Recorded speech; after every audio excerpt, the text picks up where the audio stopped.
tema ini merupakan tema yang menarik ya untuk kita bahas karena memang eh, Allah memerintahkan kepada kita untuk menjadikan Rasulullah SAW itu sebagai teladan ya.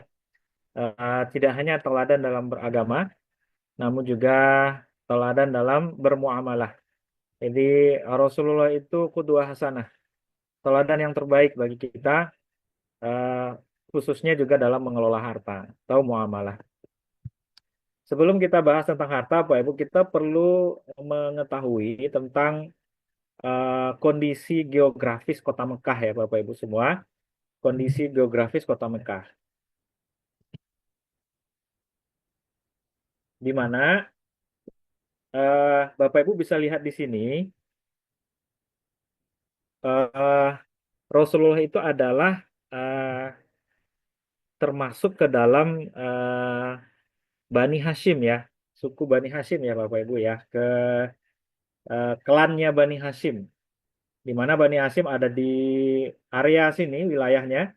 Ini adalah Mekah di zaman dulu ya Bapak Ibu ya. Mekah di zaman dulu persis di zaman Rasulullah dibuat tiga dimensi oleh Abdul Aziz Imad Al-Taqi ini ya.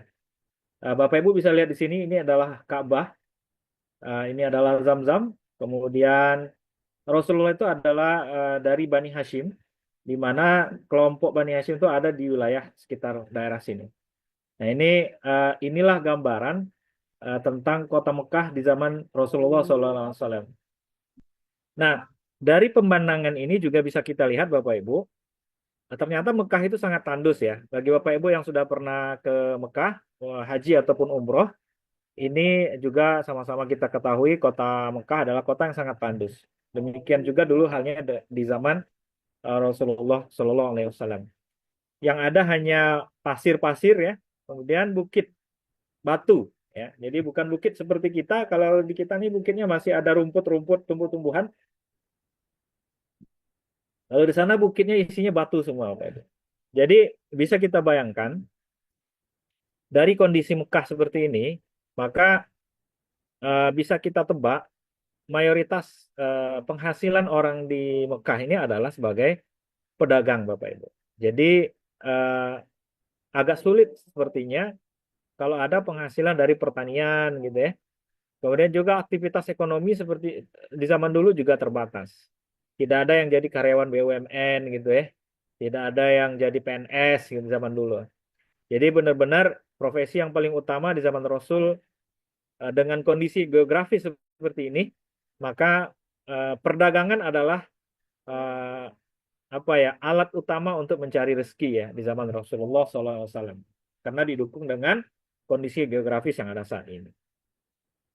Kemudian Bapak Ibu semua, kita sedikit sebelum kita mulai bagaimana Rasul itu mengelola harta, kita mulai sirah Rasulullah versi ekonomi gitu Pak ya. Jadi sirah Rasulullah seperti versi ekonomi.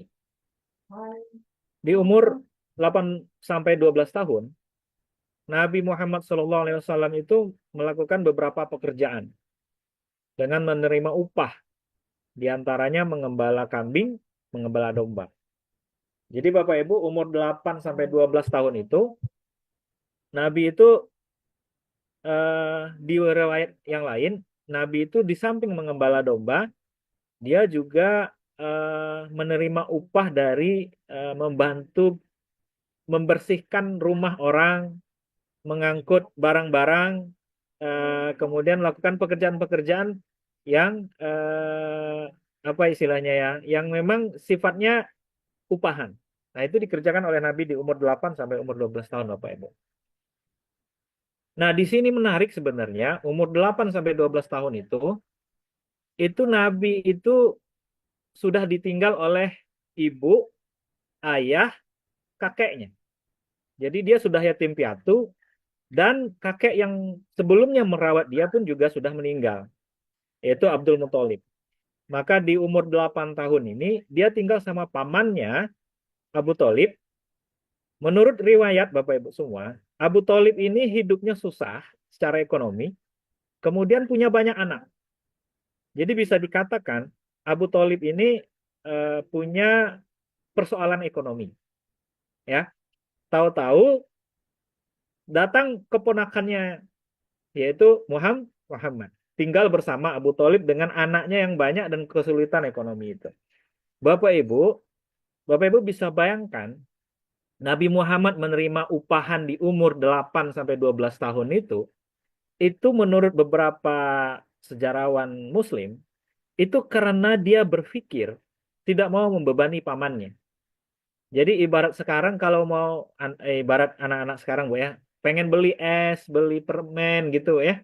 Jadi Nabi itu nggak minta lagi sama pamannya. Dia mencari sendiri rezeki. Tidak mau membebani pamannya dalam artian sangat mandiri. Dengan cara apa? Dengan cara mengembalakan domba, kemudian dia dapat upah dari mengembala itu, membersihkan pekerangan rumah orang. Dalam beberapa riwayat juga dikatakan mengangkat batu-batu ya, mengangkat batu-batu. Itu yang dikerjakan oleh Nabi dan kontrak akadnya adalah upah. Jadi Bapak Ibu semua, ini dalil sebenarnya Nabi Muhammad itu sebagai karyawan. Jadi Bapak Ibu yang karyawan di sini sebenarnya sedang menjalani sunnah Rasulullah ya. Jadi kalau selama ini kita hanya mendengar sunnah Rasul itu adalah sebagai pedagang, itu setelahnya. Namun sebelumnya dia adalah sebagai karyawan. Cukup lama, selama 4 tahun. Nah, Bapak Ibu semua, setelah umur 12 tahun, Nabi itu diajak oleh pamannya itu ke dunia perdagangan internasional yang disebut dengan Syam kalau zaman dulu. Sekarang Syam itu adalah Jordan, Palestina, sama Suriah ya, Bapak Ibu semua. Jadi waktu dibawa ke sana, kita sama-sama tahu ceritanya. Nabi diidentifikasi atau diketahui oleh pendeta ya, bahwasanya beliau itu adalah akan menjadi nabi. Itu kisah sangat terkenal. Sehingga pamannya itu dipanggil oleh pendeta tersebut, diajak makan, kecuali nabi katanya. Nah, Bapak Ibu, Nabi waktu ditinggal ngobrol sama pendeta dan dan Abu Thalib pamannya itu, Nabi itu duduk di sebuah pohon. Namanya pohon sahabi, Bu. Bapak. Nabi duduk di sana dan pohon itu ada sampai sekarang. Nah, inilah titik awal di umur 12 tahun Nabi Muhammad itu kenal dengan dunia perdagangan, Bapak Ibu. Jadi ibaratnya ini magang lah. Nabi Muhammad itu magang dagang. Ya, diajak oleh pamannya. Nah, waktu Nabi Muhammad pergi, kemudian dia istirahat, diketahui oleh pendeta itu sebagai nabi, dan dia istirahat di bawah pohon, Bapak Ibu, dan pohon itu ada sampai sekarang. Kalau Bapak Ibu pergi ke Jordania, ya, itu pohonnya masih ada sampai sekarang, diyakini pohonnya itu, ya, walaupun tidak bisa dibuktikan secara pasti karena tidak ada dalil-dalil ataupun bukti ilmiah, namun diyakini oleh sebagian besar orang dan masyarakat di sana itu adalah pohon di mana Nabi duduk beristirahat. Nah, ini pohonnya Bapak Ibu. Ini pohon sahabi namanya. Kalau Bapak Ibu pergi ke Jordan, boleh main-main ke sini, Pak. Boleh main ke sini. Di bawah pohon itulah Nabi duduk dan menunggu paman serta pendetanya, paman dan pendeta Yahudi itu mengobrol tentang ciri-ciri seorang nabi itu.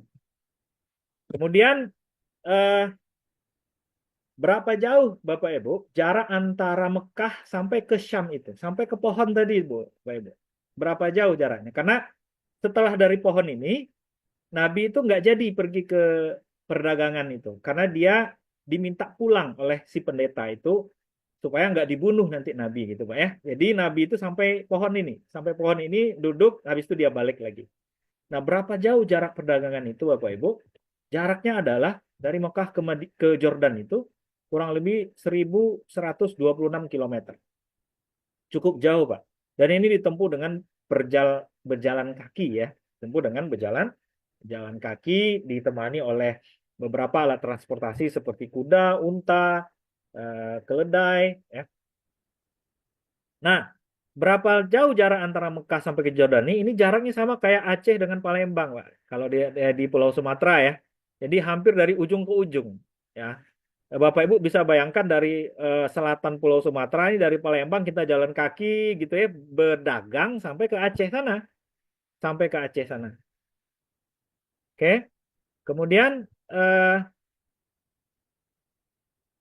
nah, setelah dari pulang dari misi pertama perdagangan internasional ini, Nabi Muhammad berubah, Pak, menekuni bidang perdagangan dan mengurangi atau tidak lagi menekuni dunia karyawan. Jadi dia tidak lagi menjalankan profesinya sebagai karyawan. Dia bertransformasi diri menjadi pedagang. Nah, karena kenapa? Karena dia sudah mendapatkan insight ya, semacam inspirasi atau visual pandangan dan pengetahuan tentang perdagangan. Ditambah dengan faktor genetik beliau itu dari suku Bani Hasyim yang tadi kita sampaikan Bapak Ibu, yang di mana terahnya Bani Hasyim ini itu pedagang-pedagang sukses.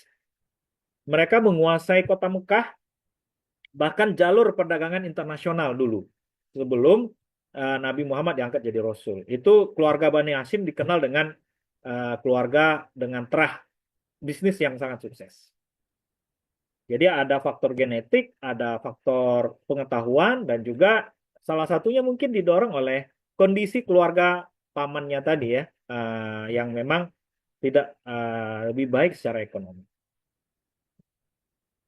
Nah, Bapak Ibu, di Mekah dulu, setelah Rasul ini mendapatkan pandangan tentang atau insight, inspirasi berdagang, maka Nabi itu mulai Bapak Ibu mengubah profesinya menjadi pedagang.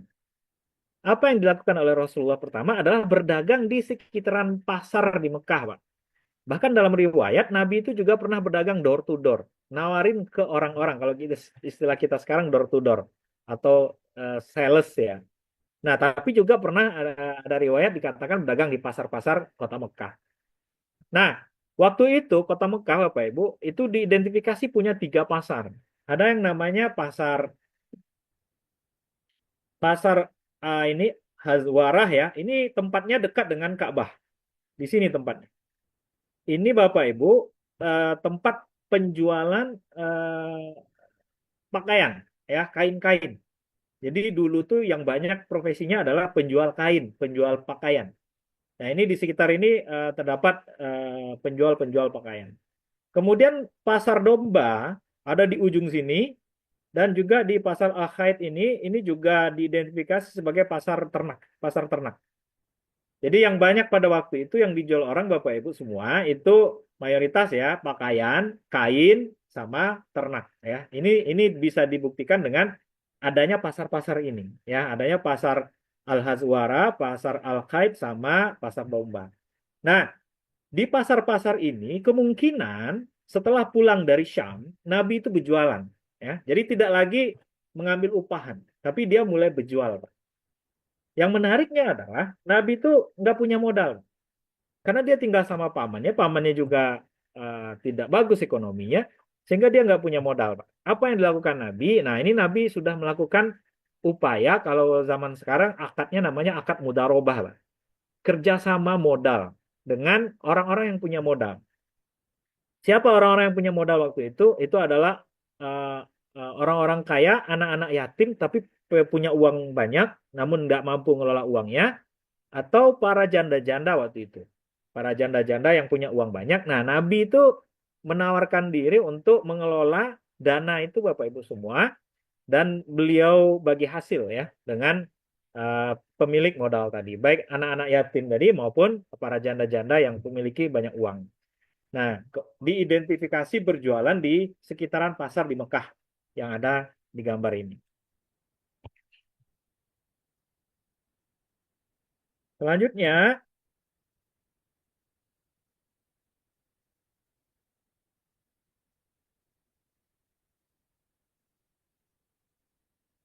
nah, selanjutnya setelah dia berjualan di sekitaran pasar kota Mekah itu Bapak Ibu, kemudian dia mencoba mengembangkan profesi bisnisnya dengan melakukan perdagangan keluar Mekah ya. Kalau tadi masih di umur 12 tahun tuh kalau kita nih kelas 1 SMP lah ya. Jadi masih di Mekah gitu Pak ya. Kemudian setelah itu dia coba mengembangkan karirnya ke luar kota Mekah dengan menggunakan modal-modal tadi yang saya sudah bilang, dari janda-janda yang ada di Mekah dan anak-anak yatim yang tidak mampu mengelola modalnya. Kemudian menjalankan kontrak-kontrak bisnis dengan berbagai jenis kontrak, baik upahan maupun bagi hasil. Waktu itu menjadi hal yang lumrah di Mekah. Jadi Nabi itu pernah mengelola harta dengan sistem manajer, jadi dia diupah maupun dengan sistem investasi, bagi hasil. Jadi berapa hasil penjualan nanti dibagi. Nah, dua-dua kontrak ini kontrak yang sangat lazim di Mekah waktu itu dan profesi yang juga dijalankan oleh Nabi, ya, profesi yang juga dijalankan oleh Nabi. Nah, ini akhirnya Nabi Bapak Ibu itu melakukan perdagangan ke luar negeri dan ini rute-rute perdagangan suku Quraisy, ya, suku Quraisy pada waktu itu. Jadi Bapak Ibu lihat, ini bisa dilihat ini kalau Bapak Ibu lihat ya. Nah, ini Mekah, ya, bisa ke daerah sini, bisa ke bawah, bisa ke utara, bisa ke selatan, ya. Ini nanti akan saya lihat, kan ini sekarang itu negara-negara apa gitu Pak ya. Saking jauhnya rute perdagangan mereka ini.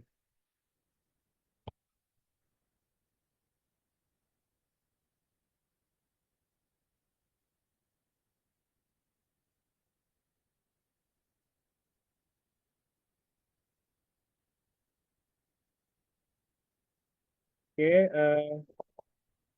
bentar.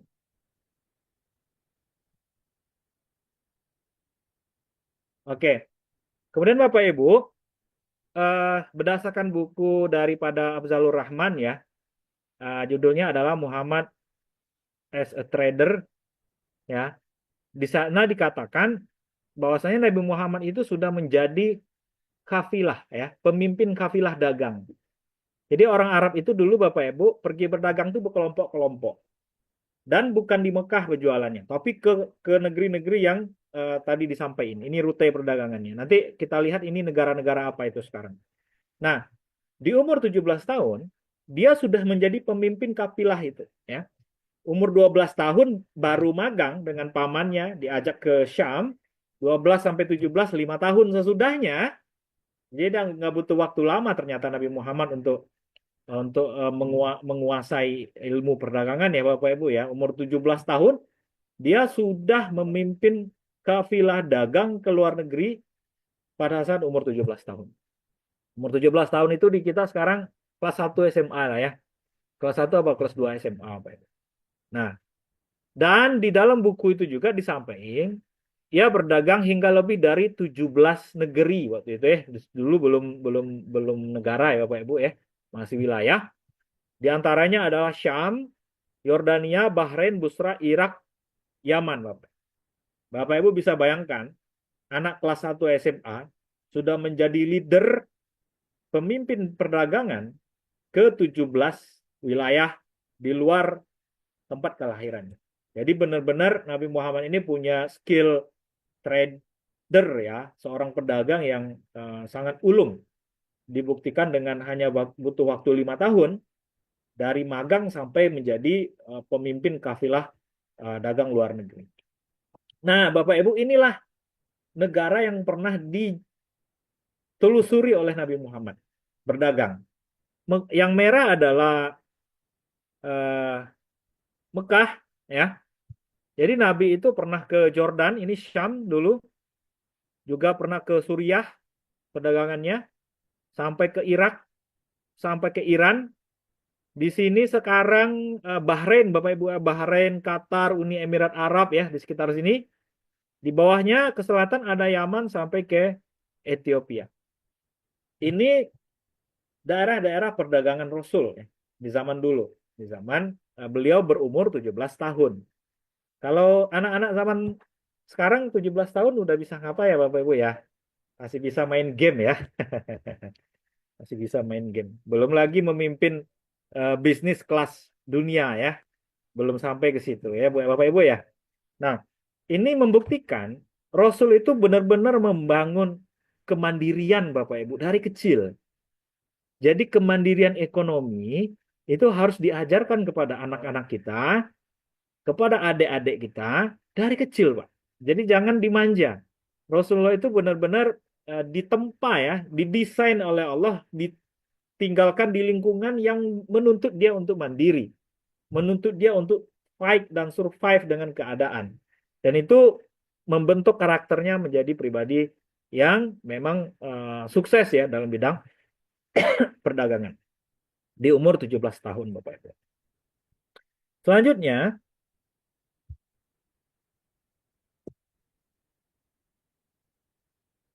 selanjutnya Bapak Ibu, ini yang juga kisah sering kita dengar.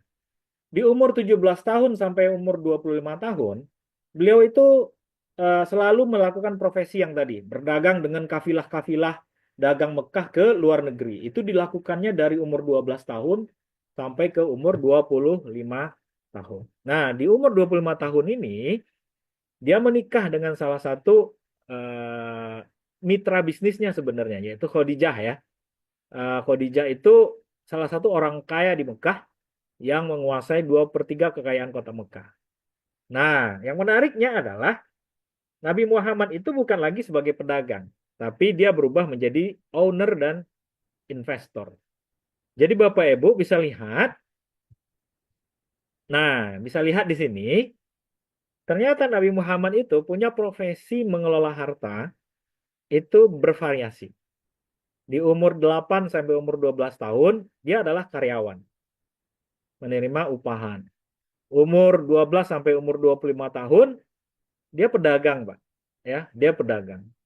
Umur 25 sampai 63 tahun, dia benar-benar menjadi owner dan investor. Sekarang, nanti jawabannya ya. Kalau sekarang ini kita jawabnya nanti, Bapak Ibu. Kalau dalam dunia kita saat ini, investor itu, Pak, jadi kalau orangnya tidur-tidur saja, duitnya ngalir, betul ya, Bapak Ibu ya. Nggak perlu berjualan ke pasar, ada yang beli, nggak perlu kayak gitu lagi. Dia duduk-duduk saja, duitnya masuk. Ya, ngobrol aja dia sebentar, bahkan gajinya per detik, per menit ya. Ngobrol aja semenit, udah bergaji 100 juta, 200 juta gitu ya. Mainannya begitu Pak, kalau investor. Jadi Nabi Muhammad itu punya profesi dalam bisnis, itu luar biasa Pak. Sampai kepada puncak yang dalam ilmu bisnis modern, ini ini sebenarnya titik yang paling tinggi dalam karir bisnis ya, sebagai investor. Ini sudah disinyalir oleh oleh banyak ahli-ahli bisnis ya di dalam buku-bukunya. Ada Rich Dad and Poor Dad ya, buku itu mungkin Bapak Ibu pernah baca. Itu salah satu profesi yang paling tinggi kastanya itu adalah investor Pak. Dan Nabi menjalankan itu, dan Nabi berprofesi sebagai itu. Nah tentunya investasi Nabi ini Pak, yang namanya investasi itu dia ngalir walaupun nggak kerja. Sekalipun orangnya udah meninggal, investasinya terus ngalir. Nanti kita coba mensimulasikan bagaimana uh, hasil dari investasi Nabi ini. Nah, bagaimana Nabi sekarang, Pak? Ini adalah laporan daripada State Global Islamic Economic Report, Pak, tahun 2023 sama 2024. Ini nilai pasar keuangan dan barang daripada sistem ekonomi syariah dunia. Kalau sekarang kita dengar istilahnya ekonomi syariah ya Bapak Ibu ya.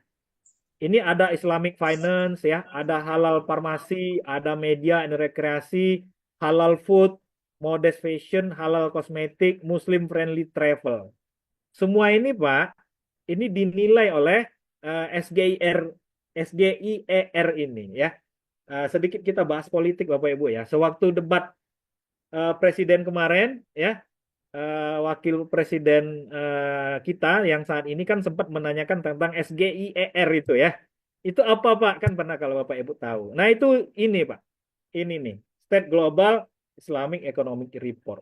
Jadi semacam laporan yang memperlihatkan kemampuan keuangan syariah di dunia Bapak Ibu. Berapa nilainya sekarang Bapak Ibu semua? Total aset keuangan Islam dan sektor real Islam global itu tahun 2023 ini sebenarnya Pak Ibu ya. Yaitu kalau dirupiahkan 97.268 triliun rupiah Pak. Itu kekuatannya luar biasa Pak. Luar biasa. Indonesia aja setahun itu cuma 15.000 triliun setahun Pak. Nah, ini setahun 97.000 triliun, Pak. Nah, Bapak Ibu semua, 97.000 triliun ini itu inspirasinya dari siapa, gitu ya?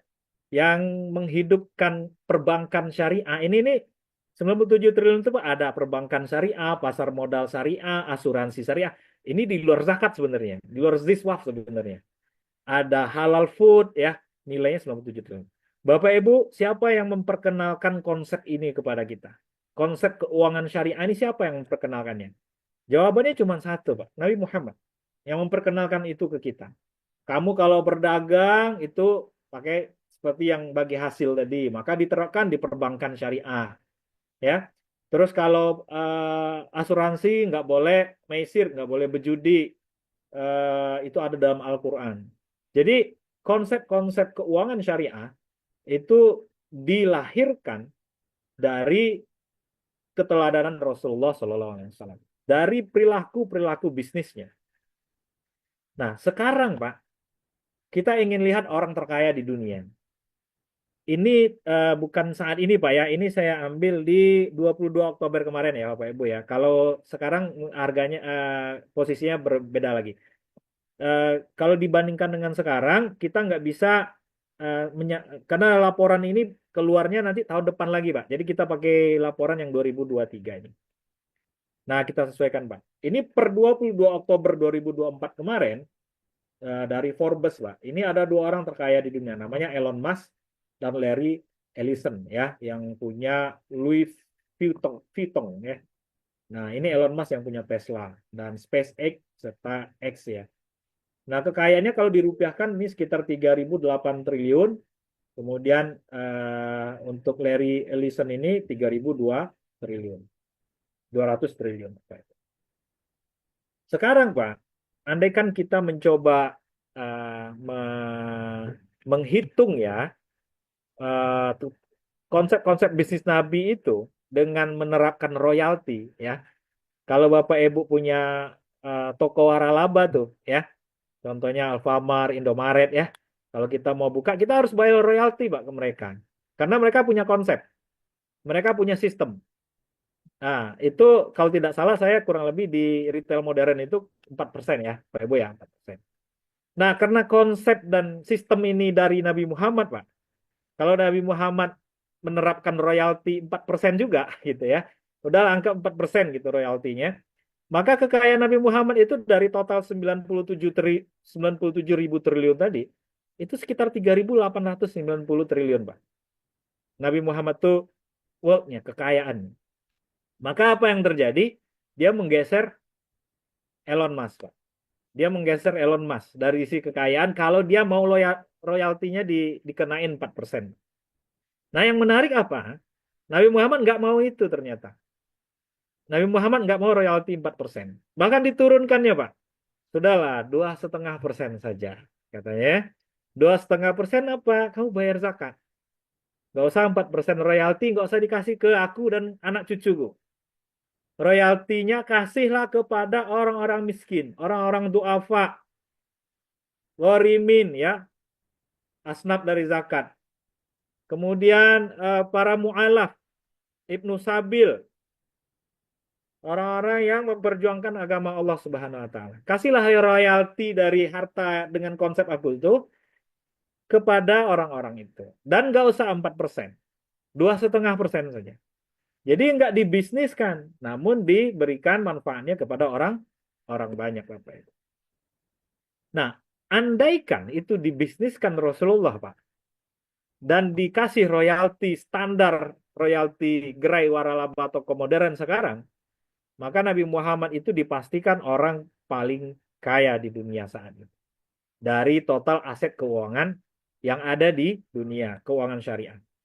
Apa yang terjadi, Pak? Ini kita kembali ke cerita tadi. Dari karyawan sebagai pedagang kambing, pengembala kambing, ya Pak ya, penerima upahan membersihkan rumah dan pekarangan orang, mengangkut-ngangkut batu, dapat upah dari umur 8 tahun, kemudian pergi berdagang, setelah menikah dengan Khadijah, dia menjadi investor. Karena dia sudah jadi investor, Ya, walaupun beliau sudah meninggal, namun hasil dari investasinya itu masih ada sampai saat ini dengan nilai 97.000 triliun, Pak. Kalau dia ngambil fee royalti 4%, maka beliau sekarang adalah the richest man in the world. Menjadi orang yang paling kaya di dunia, Pak. Hanya dengan royalti 4%. Nah, Bapak Ibu semua, ini gambaran Rasulullah sebagai bagaimana perjalanan bisnisnya. Ya. Bagaimana perjalanan bisnis beliau. Dan ini eh, sebuah episode yang benar-benar membuat kita luar biasa gitu ya. Nabi itu tidak hanya sukses sebagai pemuka agama, pemimpin agama, tidak hanya sukses sebagai kepala negara, tidak hanya sukses sebagai suami, tidak hanya sukses sebagai bapak, dan tidak hanya sukses sebagai orang sahabat-sahabat ya, yang memang para sahabat itu sangat mencintai beliau. Namun beliau juga sukses dalam berbisnis dan bermuamalah. Nah, ini benar-benar menjadi qudwah hasanah ya, menjadi teladan bagi kita. Rasulullah SAW. Semoga Bapak Ibu semua kita bisa meneladani beliau ya, jejak karir dan kesuksesan beliau. Atas pertanyaan kita sekarang adalah, kenapa Nabi Muhammad itu bisa mencapai hal tersebut? Apa yang membuat dia bisa seperti itu? Apa yang membuat dia bisa punya tangga yang kita kayaknya nggak bisa ngejernya gitu ya? Jangan-jangan kita baru di level paling bawah nih, sampai meninggal nanti gitu ya. Mudah-mudahan juga sampai ke the richest man in the world ya. Kenapa beliau bisa mencapai itu Bapak Ibu semua? Nah, ada hal yang menarik ya, dan konsep di uh, kita pelajari dalam sirah Rasul itu banyak sekali Bapak Ibu. Yang pertama, ini adalah prinsip yang membuat beliau itu bisa mencapai daripada kesuksesannya dalam mengelola harta ya. Jadi bagaimana cara beliau bisa sukses mengelola harta ini? Ini salah satu kuncinya Bapak Ibu ya.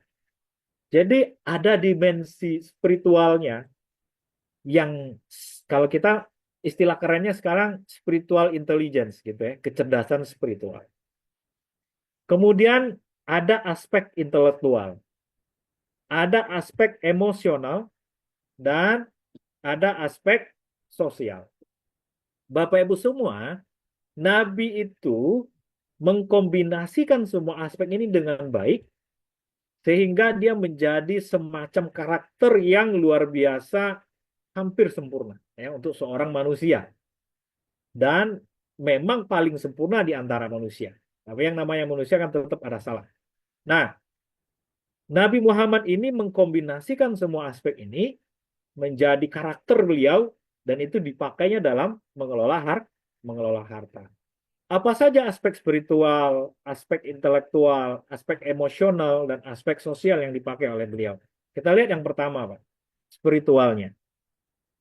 Yang pertama, beliau itu adalah orang yang bertakwa. Nah, takwa ini Bapak Ibu, ini ada dalam surat An-Nur ayat 37. Orang-orang yang tidak dilalaikan oleh perniagaan. Ini yang pertama. Jadi kita mencari harta itu tidak melalaikan kita daripada ketaatan dan ketakwaan kita kepada Allah Bapak Ibu. Definisi takwa selanjutnya dalam bermuamalah atau mencari harta adalah tidak mengerjakan usaha-usaha yang dilarang oleh agama. Menjual miras gitu ya, menjual narkoba, judi online, riba, kemudian berbohong.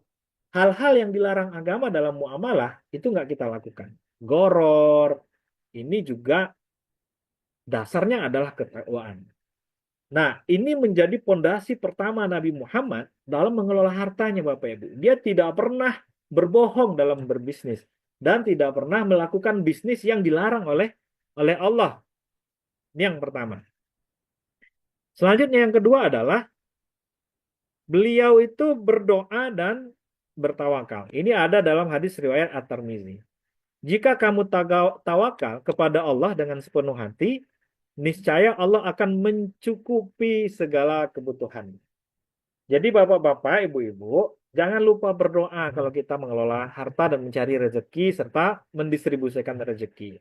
Jangan lupa berdoa. Berdoa karena memang ilmu kita terbatas, pengetahuan kita tentang masa depan nggak ada gitu ya. Il- Dan kita ini pelupa orangnya. Makanya harus selalu minta pertolongan sama Allah dengan berdoa. Dan tawakal. Tawakal ini setelah kita berusaha semaksimal mungkin. Baru kita tawakal kepada Allah Subhanahu wa taala. Ini kata Rasulullah. Jadi kalau kita tawakal, Allah akan mencukupkan segala kebutuhan kita. Sebagaimana dia mencukupi kebutuhan burung-burung di langit. Mereka pergi dengan perut kosong dan kembali dengan perut yang penuh. Ini dilakukan oleh Rasulullah. Selanjutnya yang ketiga adalah syukur. Nabi itu nggak pernah ngeluh, Pak, dalam berbisnis, ya. Nggak pernah apa istilahnya tuh ya merasa kurang ya dalam dalam berusaha dan mencari rezeki. Dan itu ada dalam surat Quran surat Ibrahim ayat 7.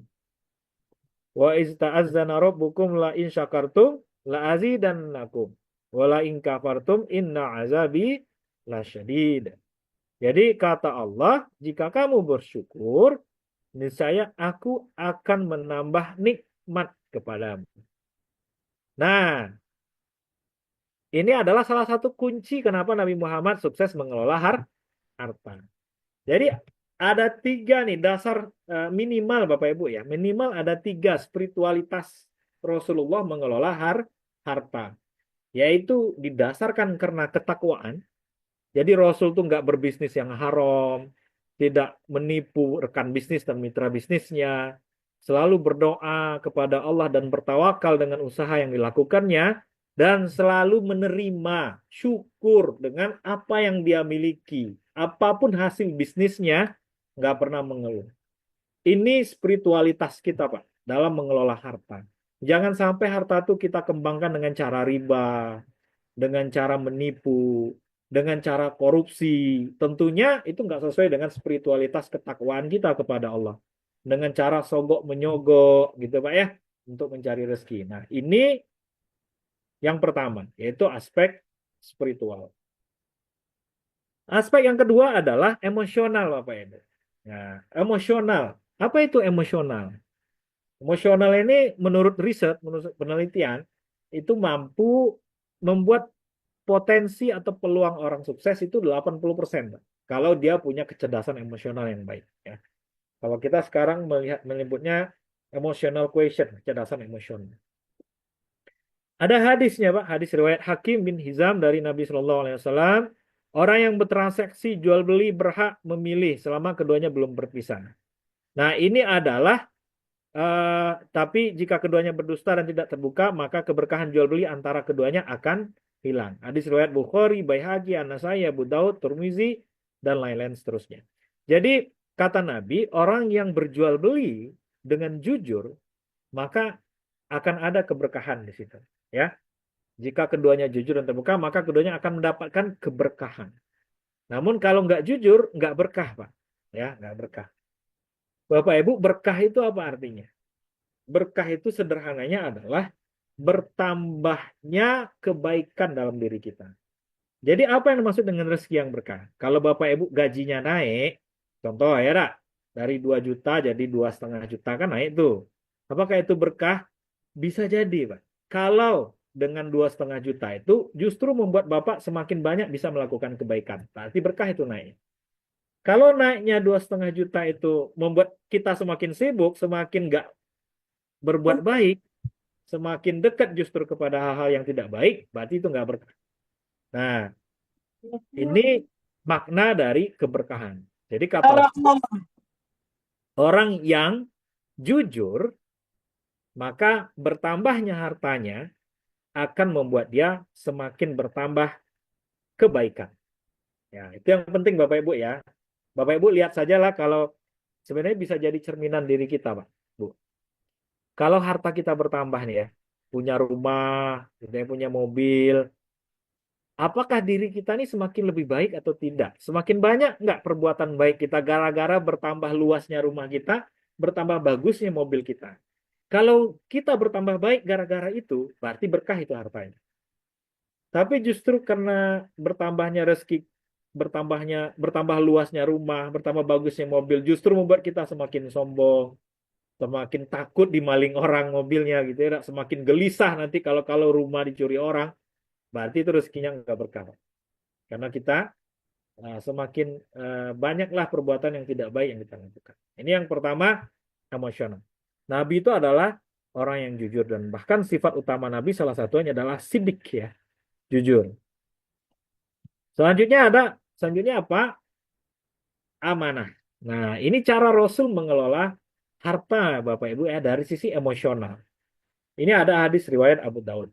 Barang siapa yang kami angkat menjadi pegawai katanya, Bapak Ibu ya. Jadi ini bagi yang karyawan-karyawan ini, bagi yang PNS, bagi yang non PNS atau yang bekerja di perusahaan atau di tempat apapun itu untuk mengerjakan suatu pekerjaan dan kami beri upah menurut semestinya, maka apa yang diambil lebih dari upah yang semestinya tersebut termasuk barang hasil korupsi, wulul ya, wulul. Nah, Bapak Ibu, jadi kita dituntut oleh Rasul mencontoh beliau dengan menjalankan amanah dengan baik ya. Jangan mengambil apa yang di luar hak-hak kita. Oke. Selanjutnya yang ketiga adalah mandiri, Bapak Ibu. Rasul itu adalah orang yang sangat mandiri. Ini dari hadis riwayat Bukhari, Bapak Ibu. Nabi SAW bersabda, tidak ada seorang pun yang makan makanan yang lebih baik daripada makan dari hasil kerja tangannya. Dan sesungguhnya Nabi Daud juga makan dari hasil usahanya sendiri. Jadi Bapak Ibu, dalam Islam, Rasul menyuruh kita untuk mandiri mencari rezeki. Ya, tidak menggantungkan diri kepada keluarga, kepada orang tua, kepada banyak sekali hadis-hadis Nabi ya yang menyuruh kita untuk mandiri dan tidak meminta-minta, ya, dan tidak menggantungkan kebutuhan kita kepada orang lain.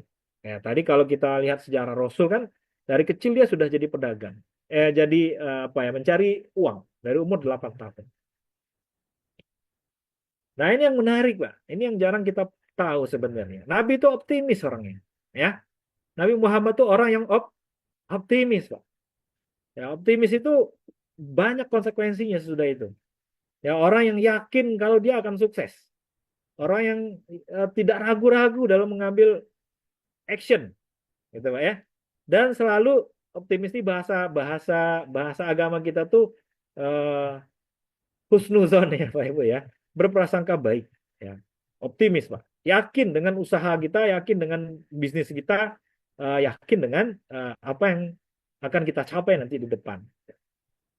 Ini ternyata ada dalam hadis Bukhari Muslim ya. Eh, dari Abu Hurairah. Allah Subhanahu wa taala berfirman. Ini hadis dari Abu Hurairah. Aku berada dalam prasangka hambaku. Nah, ini tadi sudah kita sampaikan. Aku berada pada prasangka selalu bersamanya jika ia mengingatku. Jadi ini hadis sangat terkenal Bapak Ibu ya. Allah itu sesuai dengan prasangka hambanya. Dan kalau kita nggak optimis, maka kita nggak bisa sukses dalam mengelola harta. Dan ini yang dimiliki oleh Rasulullah. Karena ini hadis datangnya dari Rasulullah. Ya pasti Rasulullah itu orang yang optimis. Jadi kalau Bapak ngelihat seorang Muslim itu nggak pedean gitu ya, apa istilahnya sekarang tuh, saya lupa kalau istilah kerennya tuh saya. Nah itu bukanlah seorang Muslim yang yang lebih baik sebenarnya ya. Insecure, nah ya benar ya. Insecure gitu Pak ya, mudah mudah apa gitu, mudah patah gitu ya. Nah itu bukanlah orang yang optimis Bapak Ibu semua. Selanjutnya apa? Nah, ini masih emosional, Pak. Jadi Nabi ini punya kecerdasan emosional itu brilian, ya. Benar-benar levelnya paling tinggi, Pak. Nabi itu juga orang yang sungguh-sungguh. Ini ada hadis riwayat Tabrani dan Baihaqi, Pak ya. Dari Aisyah. Sesungguhnya Rasulullah SAW bersabda, sesungguhnya Allah mencintai seseorang yang apabila bekerja mengerjakannya secara itkon atau profesional. Nah, profesional itu artinya sungguh-sungguh, Pak. Jadi seorang Muslim atau Rasul itu nggak ada dia nggak bekerja profesional, Pak. Jadi kalau kalau Nabi itu menjadi agen penjual harta-harta para janda dan anak-anak yatim di kota Mekah, itu dia ngelolanya profesional. Bapak Ibu dalam sirah, Nabi itu kan dia tadi berdagang keluar itu membawa harta orang-orang kaya ya, orang-orang janda kaya sama anak-anak yatim yang nggak punya yang nggak punya skill tapi punya modal. Nah, Nabi punya ngambil peluang itu. Dan banyak profesi orang-orang Mekah waktu itu yang sama, menjadi agen penjual barang mereka ke luar Mekah. Jadi agen penjual, Pak. Bapak Ibu tahu, saking Nabi itu profesionalnya, itu bayaran dia paling tinggi, Pak, dibanding agen-agen yang lain. Jadi ibarat direktur salah satu perusahaan, ya direkturnya tuh Nabi Muhammad, cuman dia bayarannya double. Contohnya direktur Pertamina, ya dirut Pertamina, dirut PTBA gitu Pak ya, dirut PLN. Nah, kalau dirutnya Nabi Muhammad itu upahnya double Pak, 2 kali lipat dibayar dibanding seseorang yang lain kalau dia jadi dirut juga. Itu dalam sirohnya dibilang begitu. Jadi Nabi adalah kenapa begitu? Ada dua yang membuat Nabi begitu. Pertama, dia profesional. Bukti profesional Nabi itu apa, Pak? Dia berdagang selalu untung. Dan untungnya selalu besar, Pak. Nah, itu bukti dia profesional. Yang kedua, dia tuh tadi udah kita bahas di atas, jujur dan amanah. Ini emosionalnya.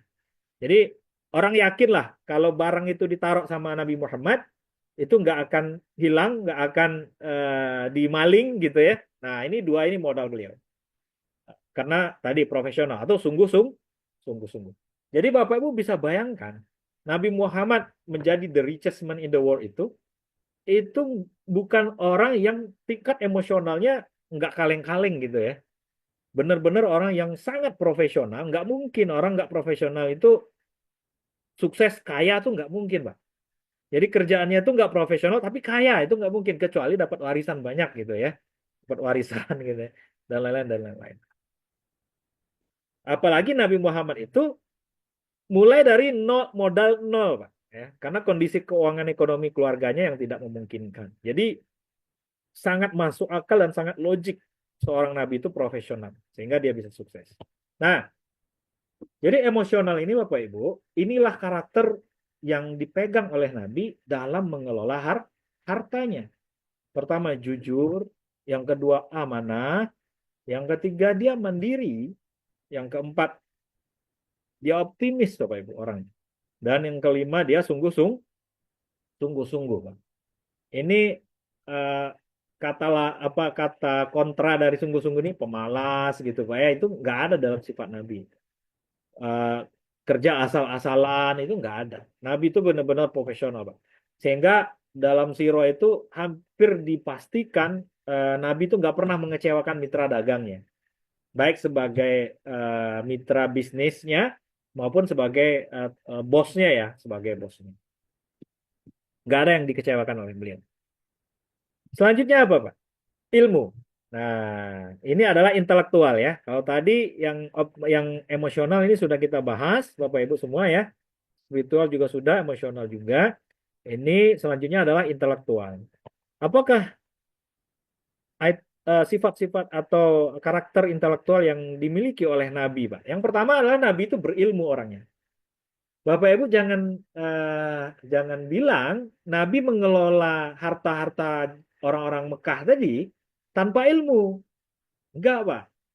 Nabi itu punya ilmu, ya. Banyak sekali hadis yang menyatakan Nabi itu menyuruh kita untuk menguasai sesuatu dengan baik. Salah satunya adalah hadis riwayat Muslim ini, Bapak Ibu.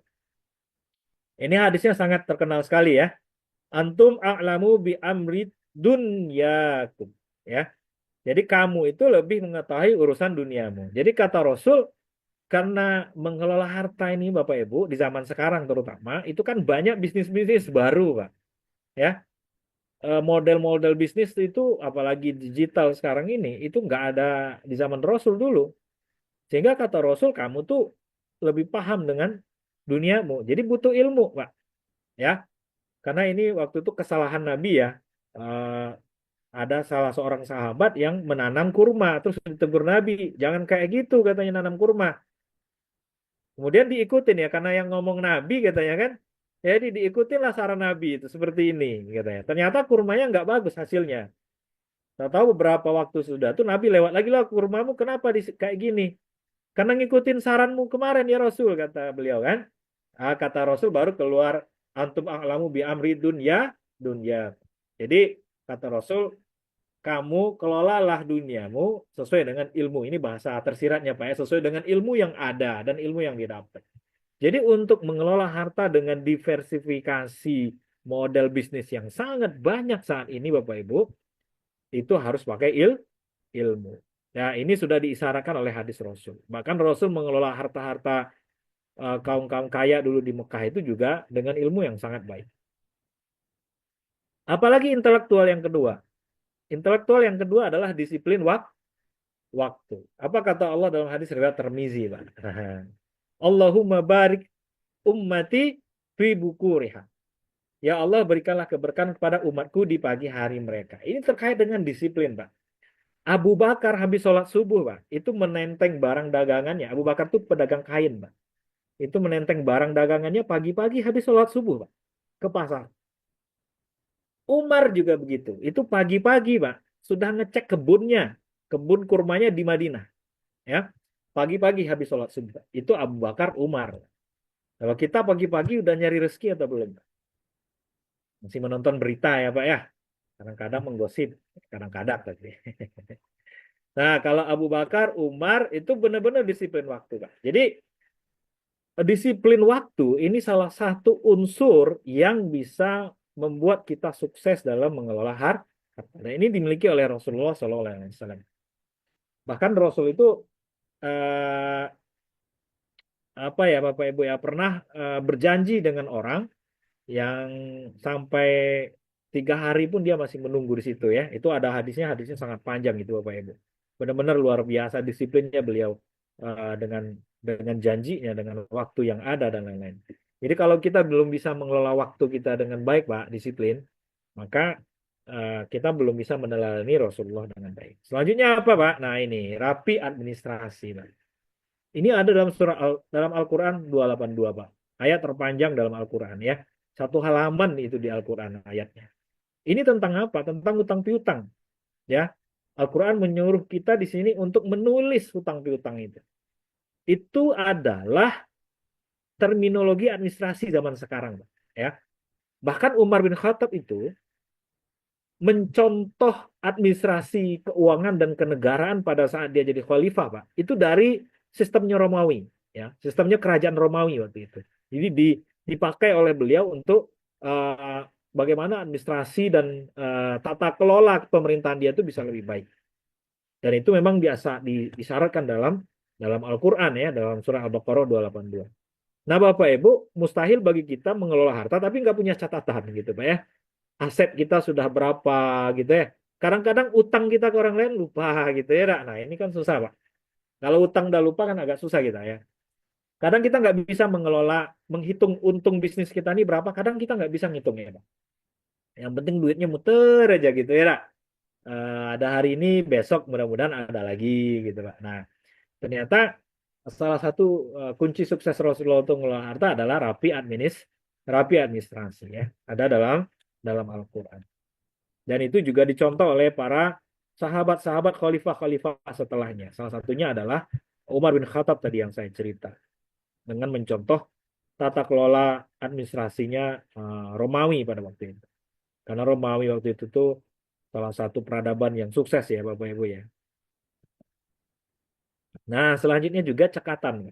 Jadi ini dari sisi intelektual. Jadi Nabi itu cekatan orangnya. Ini hadis riwayat Ahmad ya. Jadi Rasul itu benar-benar suka dengan orang-orang yang cekatan. Jadi kita ini nggak boleh lembek, Pak. Nggak boleh lembek, nggak boleh slow gitu, Pak ya. Harus cekatan. Cekatan ini juga nanti didefinisikan ada kemampuan kita mampu menangkap peluang dengan cepat dan baik. Nah, jadi nggak males-malesan gitu orangnya. Kemudian nggak santai-santaian, tapi benar-benar cekatan. Nah, ini ada di hadis riwayat Ahmad, Pak ya, disinyalir di hadis riwayat Ahmad. Nah, selanjutnya apa lagi? Selanjutnya adalah customer focus, Pak. Ya. Jadi kalau kita punya bisnis, Bapak Ibu semua, ini diisyaratkan oleh Rasulullah untuk bisa fokus kepada layanan customer. Ya, ini ada dalam hadis riwayat Tirmizi ya. Dari Suwaid bin Quraisy berkata, aku dan Mahzamah al-Abdi membawa pakaian dan haja. Kemudian Nabi SAW mendatangi kami dan menawar celana panjang. Kemudian Nabi SAW berkata kepada tukang timbang yang aku pekerjakan, Zin wa arja, timbanglah dan lebihkan. Bapak Ibu, ini praktek sederhana sebenarnya, tapi filosofinya adalah sebenarnya bagaimana kita memberikan pelayanan yang bisa memuaskan konsumen kita. Karena kata-kata lebihkanlah di situ itu sebenarnya untuk mengikat hati customer kita. Supaya customer itu bisa kembali lagi dengan kita, senang dengan kita, dan setia ya. Loyalitasnya ada kepada kita, ya, kepada bisnis kita. Nah ini ternyata sudah diisyaratkan oleh Rasulullah dari dulu, Pak. Supaya ada customer focus. Jadi mengelola harta itu juga harus memperhatikan mitra bisnis kita supaya mereka punya satisfaction ya, kepuasan yang baik pada saat mereka bermitra dengan kita. Nah, ini udah dipraktekin oleh Rasulullah dari dulu gitu, Pak ya. Dari dulu. Selanjutnya adalah dari si intelektual masih ini Bapak Ibu, Rasulullah itu juga mengisyaratkan Pak, hasil pendapatan bisnis kita itu disisakan sebagian. Jangan dihabisin semua. Nah, ini dipraktekkan dalam manajemen modern, modern sekarang, Pak ya. Untuk modal usaha selanjutnya, untuk cadangan modal, kalau dalam bahasa akuntansinya ya, cadangan modal ya. Eh, atau laba ditahan kalau bahasa akuntansinya. Nah, ini ada dalam hadis Abu Bukhari dan Tirmizi ya, Baihaqi, Abu Daud, apakah An-Nasai, aku mendengar Ka'ab bin Malik radhiyallahu anhu berkata, wahai Rasulullah, sesungguhnya aku melaksanakan taubat. Aku berkehendak mengeluarkan seluruh hartaku sebagai sedekah di jalan Allah dan Rasulnya Sallallahu Alaihi Wasallam. Maka beliau Sallallahu Alaihi Wasallam bersabda, simpanlah sebagian hartamu, karena itu lebih baik bagimu. Aku berkata, sungguh aku menyimpan hartaku, yaitu bagianku yang ada di tanah Khaybar. Bapak Ibu, ternyata Rasul itu mengisyaratkan harta yang kita dapat itu harus ada preparingnya untuk cadangan ya kalau ada apa-apa. Sama halnya juga dengan bisnis. Jadi bisnis itu punya punya persediaan ya, punya persediaan dari sisi hasil usaha kita tuh untuk dikembangkan lebih lebih jauh nantinya. Jadi jangan dihabiskan semua ya dapat 20.000 hari ini habis 20.000 gitu ya. Nah, ilmu-ilmu ini, Pak, ini baru kita kenal sekarang. Ternyata Rasul itu sudah mengisyaratkan itu dari dulu terkait dengan bisnis, Pak. Luar biasa, Pak, luar biasa. Jadi, kalau Bapak Ibu belajar ilmu bisnis modern, itu prinsip-prinsip ini sebenarnya ada semua dan menjadi ilmu wajib ya untuk bisnis saat ini. Jadi, untuk intelektual, Bapak Ibu, untuk aspek intelektual, Rasul itu mengelola harta pertama dia pakai ilmu, Pak. Jadi dia menguasai bidang yang memang dia geluti. Kalau sebagai pedagang dia geluti Pak menjadi pedagang. Kalau sebagai karyawan harus kita menggeluti ilmu sebagai karyawan yang memang menjadi tanggung jawab kita. Kalau sebagai amil zakat harus profesional ya mengetahui ilmu tentang amil zakat. Terus apa lagi Pak? Disiplin waktu. Rasul itu orang yang disiplin. Rapi administrasi Pak. Customer fokus dalam berbisnis. Cekatan. Dan menyisakan hasil usaha. Nah, invest Pak. Jadi harus ada invest dari hasil usaha kita. Jangan sampai habis itu usaha semua. Kita harus ada diinvestasikan. Itu dicadangkan. Terakhir adalah sosial Pak. Nah, sosial ini juga salah satu karakter Rasulullah dalam mengelola harta Pak. Jadi Rasulullah tuh nggak hanya ngumpulin harta apa ya hanya dengan individunya sendiri gitu ya dengan kehebatan individunya sendiri enggak Pak tapi dia juga punya sense of sosial yang baik gitu ya salah satu kecerdasan sosial yang dia punya adalah dia mampu membangun kerjasama bisnis dengan baik Pak ya ini ada dalam hadis riwayat Hakim Pak ya hadis Al Sa'id bin Abi Al Sa'id Al Makhzumi bahwa ia adalah sekutu Nabi sejak awal awal datangnya Islam ketika hari pengalukan Mekah maka beliau berkata, selamat datang saudaraku dan sekutuku, kata Rasul kepada sahabat bisnisnya ini. Tidak mencegah aku dan tidak membantah aku. Beliau ini eh, Al-Makhzumi ini adalah sahabat atau mitra bisnisnya Rasul di zaman dulu, ya, di zaman jahiliyah dulu ya, sebelum Fatu Mekah, sebelum kemenangan Mekah itu. Jadi dulu kau adalah mitra bisnisku ketika zaman masih jahiliyah. Nah, ternyata Nabi Muhammad itu Bapak Ibu, itu kalau bahasa kerennya sekarang tuh networking ya, networking, ya, jaringan-jaringan. Nah, Nabi itu juga punya skill sosial membangun networking. Jadi kita nggak bisa eksklusif Pak berdagang Pak. Atau mencari harta yang lebih baik itu nggak bisa eksklusif. Nggak bisa eksklusif. Harus mampu membangun kerjasama dengan banyak orang. Ya. Dan ini salah satu skill Rasul ya di bidang sosial Pak. Jadi kecerdasan sosial Rasul itu udah teruji lewat bisnis ini. Selanjutnya apa Pak? Nah ini masih sosial. Silaturahim ya, kemampuan kita melakukan silaturahim. Ini ada hadis riwayat Bukhari. Barang siapa yang senang dilapangkan rezekinya, kata Allah, kata Rasulullah, dipanjangkan usianya, maka hendaklah ia silaturahim. Jadi kalau rezeki kita pengen lapang, maka salah satu kuncinya silaturahim. Dan ini yang dilakukan oleh Rasulullah SAW. Jadi Rasul itu bukan orang yang tadi sudah kita sampaikan, bukan yang eksklusif, Pak. Ya, jadi jangan dibayangkan seperti apa ya petinggi-petinggi pemuka-pemuka agama yang menyendiri gitu, Pak. Tidak, ternyata Rasul kalau dari aspek ekonominya orang yang sangat mampu melakukan kerjasama dan melakukan silaturahim ya, membangun silaturahim dengan banyak pihak. Dan terakhir ini Bapak Ibu, ini yang paling penting dalam aspek sosial adalah Rasul itu orang yang gemar bersedekah. Ini ada dalam sedekah itu punya keajaiban tersendiri, Pak. Ada dalam surat As-Saba ayat 39, wa ma anfaqtum min syai'in fahuwa yukhlifuhu wa huwa khairur raziqin. Dan apa saja yang kamu infakkan, Allah akan menggantinya dan dialah pemberi rezeki yang terbaik.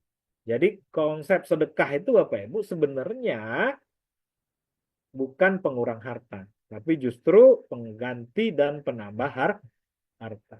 Dan Rasul melakukan ini, Bapak Ibu. Rasul melakukan ini.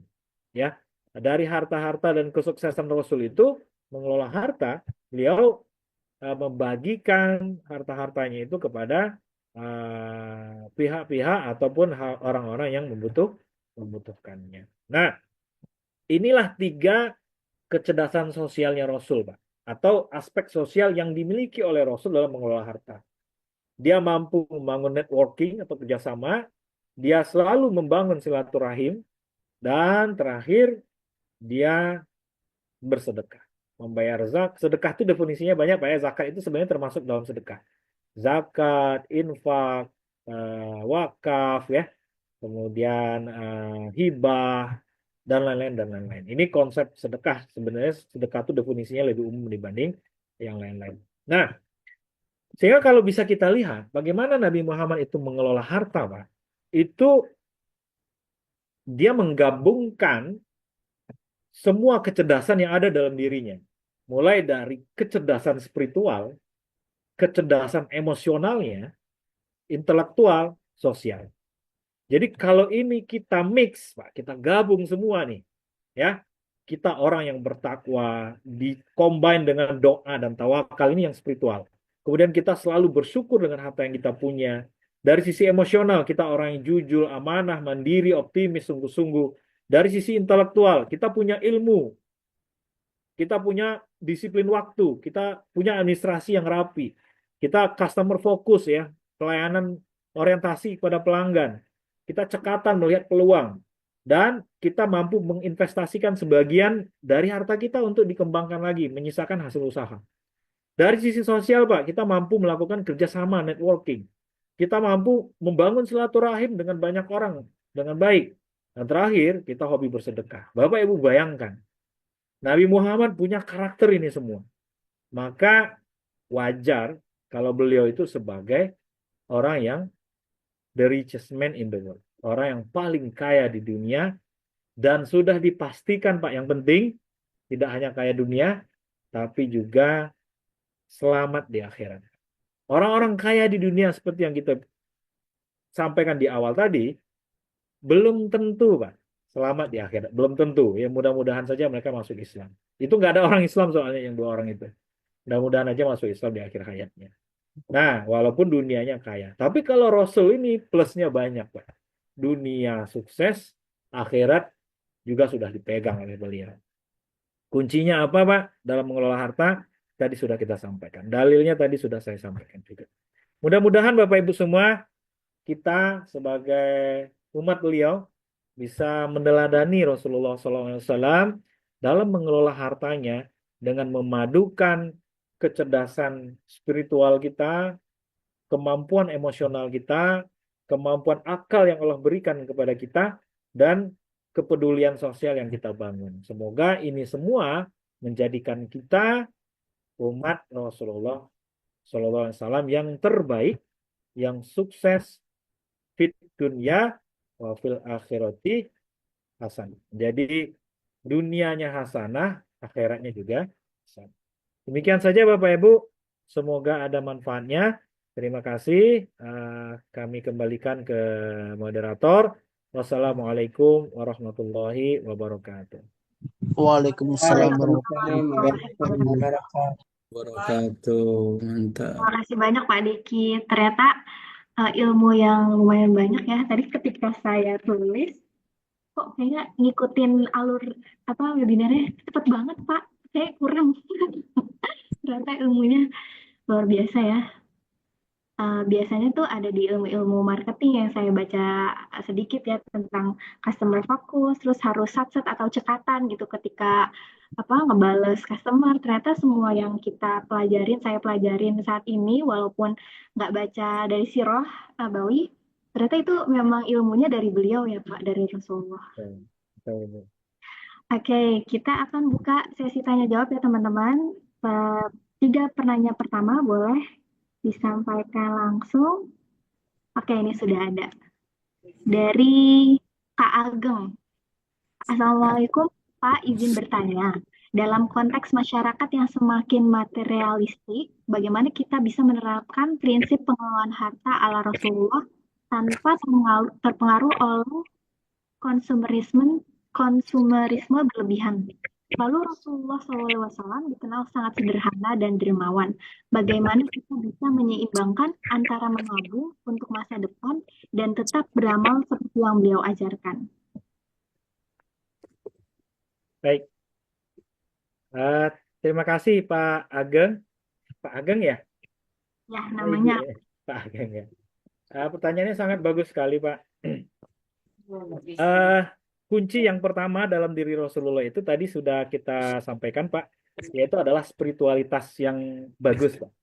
Jadi kalau spiritualitasnya belum kuat, nanti walaupun intelektualnya keren gitu ya, emosionalnya bagus, cekatan gitu dan semacam, ilmu keuangannya juga kuat, itu yang terjadi akhirnya nanti Pak, yaitu konsumerisme yang tinggi, materialisme yang tinggi. Jadi arah kita lebih konsumtif nanti jadi orang-orang. Jadi orang yang konsumtif, Pak. Kenapa itu terjadi? Karena pondasi dasar yang ada dalam diri diri Rasul tadi yang kita sampaikan tadi, spiritualnya belum terbangun dengan baik. Maka Rasul itu, Pak, nggak cerdas hanya dalam satu aspek, tapi hampir semua aspek itu dia kuasai dengan baik, ya. Salah satunya adalah spiritualitas. Maka Bapak Ibu semua, spiritualitas itu yang harus kita bangun lebih pertama ya. Tadi kalau dalam gambar piramid kita, dia fungsinya benar-benar di tengah-tengah Pak, sebagai pengendali utama. Jadi spiritualitas itu pengendali dari semua yang lainnya, baik ilmu, emosional maupun sosial. Nah, dengan kuatnya spiritual kita, diharapkan nanti, yaitu tadi kemampuan kita untuk bertakwa kepada Allah Bapak Ibu ya. Kemudian tadi doa dan tawakal. Dan yang ketiga tadi syukur. Kalau 3 itu kita bagus Pak, saya yakin insya Allah maka kita tidak akan jadi orang yang konsumtif Pak. Mustahil orang yang bertakwa itu konsumtif. Itu nggak linear itu Pak. Artinya nggak apple to apple itu. Di satu sisi orang yang bertakwa, di satu sisi konsumtif dengan duniawi, itu kayaknya nggak masuk gitu ya. Kayaknya nggak pas. Nah ini yang pertama Pak. Jadi automatically sebenarnya orang yang spiritualnya sudah bagus, maka konsumerismenya pasti akan seimbang, Pak. Seperti pertemuan kita sebelumnya. Jadi dia akan belanjanya di tengah-tengah. Bukan berarti miskin juga, bukan berarti hidupnya pas-pasan, bukan. Tapi di tengah-tengah, Pak. Jadi belanjanya benar-benar sesuai kebutuhan. Nah, itu Pak ya, kata kunci sesuai kebutuhan. Nah, kemudian bagaimana kita menyeimbangkan antara menabung untuk masa depan dan tetap beramal seperti yang diajarkan beliau. Ini beramal mungkin maksudnya bersedekah mungkin kali Pak ya. Jadi ini penting Pak. Dalam mengelola harta, mengelola pendapatan itu ada rumusnya. Rumus yang pertama yang harus kita keluarkan dari harta kita itu adalah hutang dulu Pak. Jadi hutang itu harus, ya, contohnya ini kita punya harta nih. Bagaimana kita mengeluarkan harta ini? Ini kan kalau kalau dari pertanyaan Pak Ageng ini kan ada dua nih, satu untuk nabung, satu untuk bersedekah mungkin maksudnya ya, atau beramal. Nah, yang pertama itu dulu bayar hutang dulu Pak. Yang kedua baru memenuhi kebutuhan dasar kita. Nah, yang ketiga sebenarnya lebih diarahkan untuk bersedekah. Yang keempat baru setelahnya kalau masih ada sisa, baru untuk investasi masa depan Pak. Jadi alurnya seperti itu. Utang plus habis itu memenuhi kebutuhan, habis itu sedekah, baru setelahnya adalah invest untuk masa depan. Nah, Bapak Ibu semua, kenapa sedekah didahulukan dibanding menabung? Contohnya dalam cash ini Pak ya. Karena masa depan itu juga belum tentu punya kita. Kita nggak tahu tuh Pak. Karena dalam hadis itu dikatakan yang punya kita tuh hanya apa yang sudah kita beri. Kalau sedekah itu kan yang sudah kita berikan. Berarti itu benar-benar punya kita. Tapi kalau kita invest di masa depan, kita belum tentu itu menjadi milik kita. Bisa jadi hilang, bisa dijadikan dilarikan oleh orang lain gitu ya, bisa jadi saldonya nol gitu diambil oleh orang itu bisa jadi. Tapi akan lebih baik, ini kalau posisi Bapak harus memilih ya, tapi akan lebih baik kita nggak memilih Pak. Semuanya bisa kita kerjain. Hutang nggak ada gitu ya, kebutuhan terpenuhin, sedekah bisa, nabung juga bisa. Nah itu yang terbagus Pak. Itu yang paling bagus.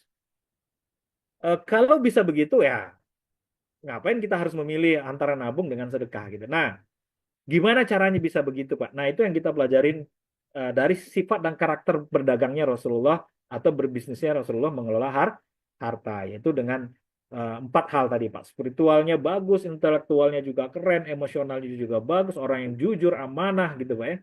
Kemudian sosialnya juga networking dan lain-lainnya juga bagus. Nah ini upaya kita, ikhtiar kita untuk supaya kita tidak ada dalam pilihan tadi Pak. Apakah sedekah dulu atau investasi dulu gitu ya. Dua-duanya merasa penting itu kan. Nah, kondisi yang memang tidak mengenakkan itu sebenarnya. Tapi yang enak itu adalah kita bisa sedekah, kita bisa investasi. Nah, kita menuju ke situ, Pak. Tapi kalaupun harus memilih, tadi sudah saya sampaikan. Urutannya utang, kebutuhan, kemudian sedekah, baru nanti investasi masa depan. Itu mungkin ya, Mbak Tika ya. Oke, selanjutnya ada pertanyaan dari Kak Nada. Assalamualaikum Pak, izin bertanya. Tadi Bapak menyampaikan bahwa kita disarankan untuk memiliki pendapatan sendiri. Lalu bagaimana dengan seorang ibu rumah tangga yang ingin mengabdi kepada keluarga? Oh, baik, Bapak Ibu. Seorang perempuan ini, Bapak Ibu ya. Jadi gini, mencari memiliki pendapatan mandiri itu konteksnya lebih kepada si penanggung jawab nafkah, ya, penanggung jawab nafkah. Siapa penanggung jawab nafkah di dalam keluarga itu? Contoh Bu, jadi dia bisa di keluarga, bisa tidak di keluarga. Kalau di keluarga penanggung jawab nafkahnya siapa? Si bapak. Maka si bapak harus mandiri, harus dianjurkan untuk mandiri. Ada yang belum berkeluarga, contohnya masih muda, Pak. Nah, ini juga harus mandiri. Jadi spirit itu adalah spirit kepada orang-orang yang menjadi penanggung jawab nafkah dalam keluarga, dan untuk orang-orang yang belum berkeluarga disarankan untuk tidak meminta-minta atau selalu mandiri. Nah, adapun ibu yang berprofesi sebagai IRT, selama kebutuhan ibu dan keluarga ibu bisa dipenuhi oleh suaminya dengan mandiri, jadi yang diarahkan itu sebenarnya mandiri itu suaminya. Maka ibu bisa punya pilihan, mau bekerja atau tidak. Kalau bekerja ya itu berarti punya rezeki ibu. Kalau tidak, itu juga tidak apa-apa. Selama kebutuhannya terpenuhi oleh si bapak dengan baik. Jadi dalam konteks keluarga eh, yang disuruh untuk mandiri itu adalah si bapaknya, bukan si ibunya. Jadi kalau ibu memilih untuk jadi IRT, itu bagus, sangat bagus justru. Gitu Pak Ibu ya, sangat bagus karena memang dia punya waktu yang lebih baik untuk mendidik anak-anaknya. Ya, karena anak-anak tuh ibu tuh adalah madrasahnya ya, tempat mereka belajar dan ibu tuh punya waktu yang banyak untuk mengajarkan anak-anak. Gitu mungkin ya, Bu Nada ya, Mbak Nada ya. Jadi tetap ya Pak, mandiri di sini tuh harus sesuai dengan keadaan kita juga ya Pak. Kalau di sini kan ibu rumah tangga gitu ya. Betul, betul. Selanjutnya ada pertanyaan dari Pak Adam Pratomi. Bagaimana hukumnya menjual harta warisan sementara ibu kandung masih ada? Baik, Bapak, kita nggak boleh menjual harta orang lain.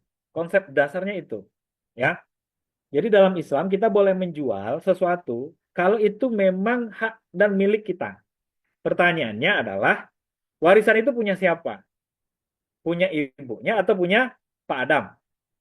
Kalau warisan itu punya Pak Adam dan memang dihakkan oleh hukum, baik hukum itu muncul karena hukum waris maupun apa istilahnya tuh wasiat ya, wasiat yang dibenarkan dalam Islam, maka Bapak boleh menjualnya karena memang itu harta Bapak. Walaupun ibu Bapak masih hidup. Namun kalau harta warisan itu adalah haknya ibu memang dan masih punya ibu, ya Bapak nggak bisa menjualnya. Karena itu bukan bukan hartanya Bapak Adam. Gitu ya, Pak Tika ya. Selanjutnya ada pertanyaan dari Kris Bianto. Assalamualaikum, menurut data OJK, Otoritas Jasa Keuangan, per Maret 2023, tingkat literasi keuangan di Indonesia hanya mencapai 49,68%, sedangkan inklusi keuangan mencapai 85,10%. Bagaimana pengelolaan keuangan yang diajarkan Rasulullah dapat membantu meningkatkan literasi keuangan di masyarakat? Oke.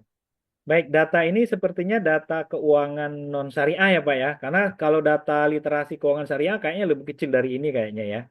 Oke, bagaimana pengelolaan keuangan yang diajarkan Rasul dapat membantu meningkatkan literasi keuangan di masyarakat? Bapak tadi sudah sampaikan di awal, Rasul itu mulai mengenal harta itu dari kecil, Pak. Dari umur 8 tahun, Pak. Maka tadi saya sampaikan, dari kecil anak-anak itu sudah harus dikenalkan dengan harta.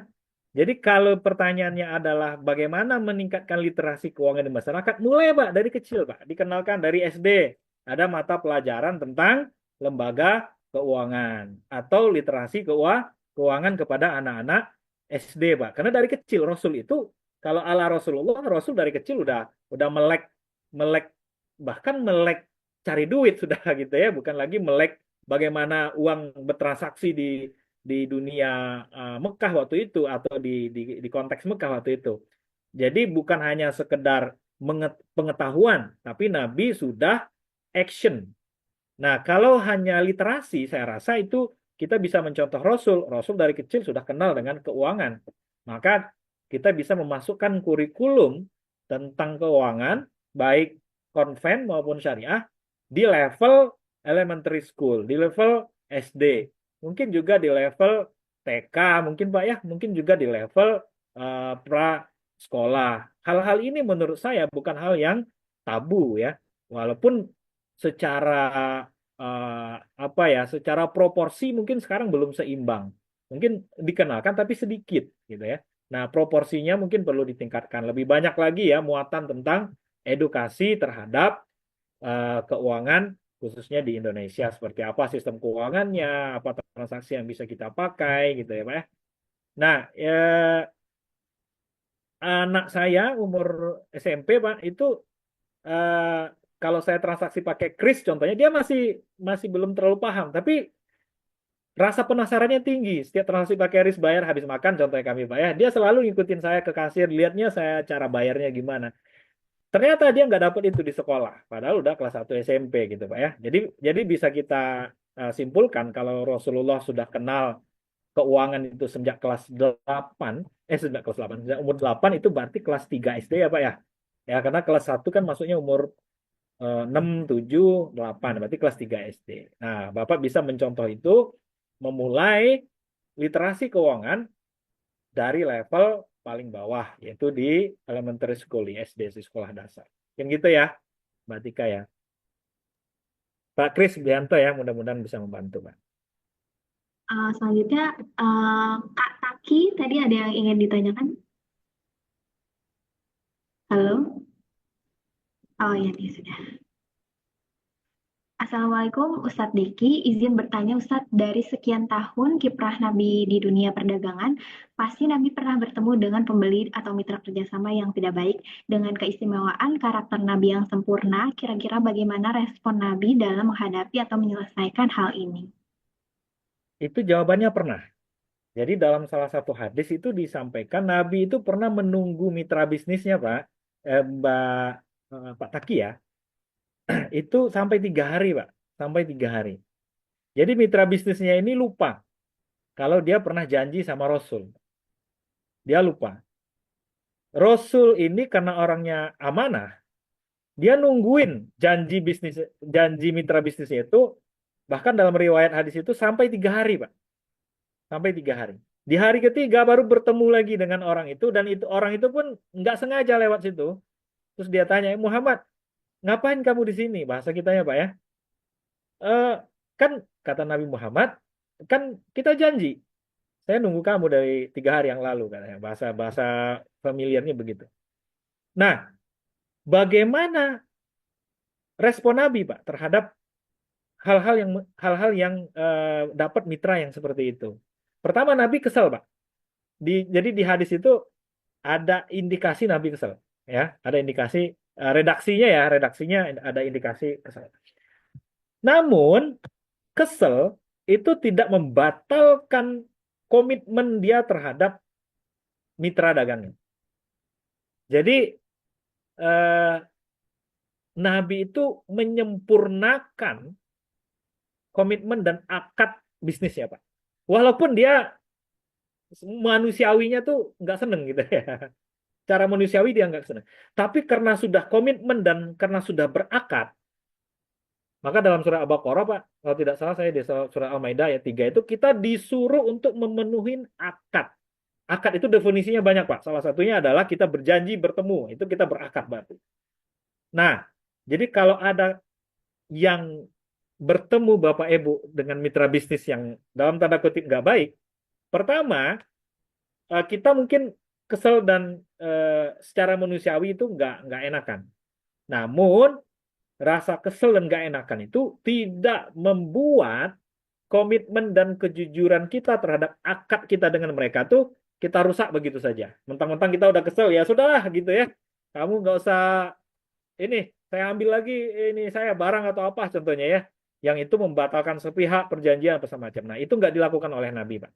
Jadi Nabi pernah kecewa dengan janji teman mitra bisnisnya, tapi Nabi tetap komitmen, Pak, dengan janjinya.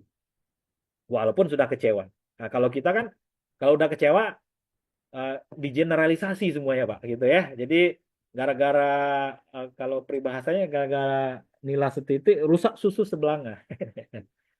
Jadi, gara-gara ada yang membuat kita kesel, bisnisnya kita cancel semua, gitu ya. Nah, ini menandakan kita belum matang ya, secara emosional untuk berinteraksi dengan dalam dunia bisnis dengan mitra bisnis kita. Dan Nabi ternyata sangat dewasa, Pak. Sangat dewasa dia. Sangat matang dalam emosionalnya. Jadi dia kesel sebagai manusia, namun kekesalannya tidak membuat buyar semua janji-janji bisnisnya. Gitu ya, ketika ya.